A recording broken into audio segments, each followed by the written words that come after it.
咁呢個呢，就係一個叫做專注力法則。咁咧唔單止可以幫到學生，仲可以幫到返緊工嘅你啦，又或者拍緊拖嘅你嘅。就係通常呢，一個人個專注力時間呢，大概係有45分鐘左右。就係大概響你第10分鐘去到第40分鐘之內，做一啲比較即係重要嘅事情。打個比喻，如果你3點鐘開始考試，咁由3點10分去到3點40分，呢30分鐘入邊，我就叫做黃金時間，黃金30分鐘。如果你考試嘅話，當然你就盡量就響呢30分鐘之內，份試卷入邊最高分嘅嗰啲嘅題目，就盡量喺呢段時間答咗佢。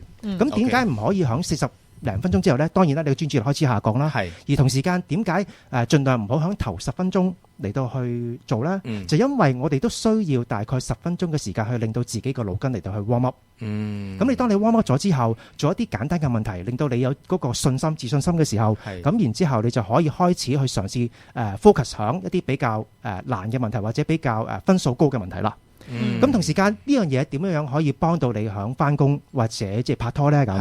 咁打個比喻，即係譬如話返工嘅，咁可能你開會嘅時候，咁啊盡量就響呢黃金30分鐘入邊呢，就講晒你一啲重要嘅嘢。咁頭嗰10分鐘有可能一啲叫做 ice breaking 啊、warm up 啊，咁然之後有一啲重要嘅題目就響呢30分鐘之內就同佢即係同會議嘅人一齊講啦。咁啊或者拍拖都同樣都係類似嘅。夜晚黑可能你同男朋友煲電話粥，通常傾電話即係可能即係傾到咁上下，男朋友都會開始即係眼瞓啊，或者即係心不在焉啊、遊魂啊，即係只不過即係可能 hea 住你咁傾偈啊咁樣。咁所以咧，如果有一啲重要嘅甜蜜嘅説話，就最好就喺提前喺嗰30分鐘之內就講啦。或者有啲事情你要拜託男朋友做嘅，或者有啲嘢你係想男朋友記住嘅，咁啊盡量利用呢30分鐘你就可以同佢講啦。